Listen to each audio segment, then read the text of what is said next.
I want to talk markets right now, coming off of last week's inflation data with Liz Thomas, head of investment strategy at SoFi. Good morning to you. Good morning. We were just chatting during the commercial break. I said, how's the world? You said, do you want to say what you said? I said, the world is falling apart, but the market will rise. Okay, so explain that. So we've got an era of warm inflation. I'll call it warm, not hot. We had some promising data last week. But warm is uncomfortable for many market participants and uncomfortable for the globe because we haven't been in an era like this in a long time. Bond yields are attractive if you want yield, but not attractive if you don't want volatility and if you don't necessarily trust central bank action right now. And then obviously the geopolitical headlines that I don't need to tell anybody about that don't seem to be going away. Right, so you have all of that, and then you said, but the markets are going to go up. So this is what I think is has a lot of our viewers saying, well, what are we supposed to do in all of this? Right. So I already went over the warmer inflation era, the higher bond yields.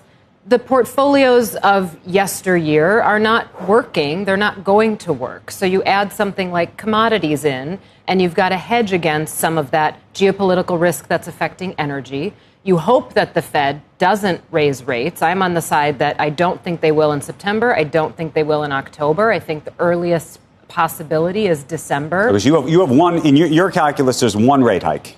Yes, but I don't like it. I hope that they don't. Okay. And I only ask because we've had, we had Bank of America, Brian Moynihan was on. Bank of America thinks there's going to be 3 rate hikes before the end of the year. I would disagree with that.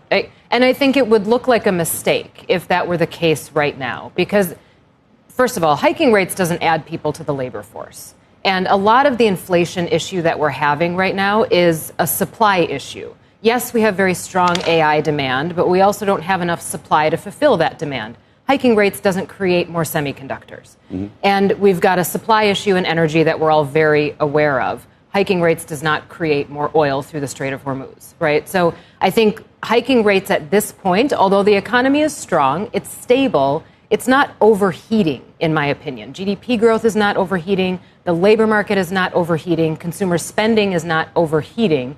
We have warm inflation that, again, is uncomfortable. But I think if we start to hike and create a hiking cycle, it kills other things in the economy that we don't want to hurt at this point. Jim Bullard's point was it's a lot harder to control inflation when you have a bad economy. His thought was if he was still on the FOMC, he would raise rates now.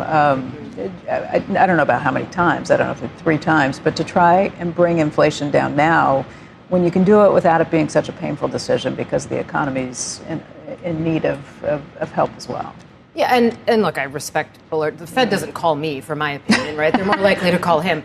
But I think right now, yes, the economy could probably absorb 1 or 2 rate hikes. It's not about 25 basis points or 50 basis points. It's that if they start now, the expectation is that they will keep going until inflation reaches target, because Chairman Warsh has been so committed to that 2% target. So let's say they raise in September. I think markets will expect that they'll keep going until they get to their goal. And that's what I would be concerned with, because getting to that 2% goal has proven to be really, really difficult already for the past several years.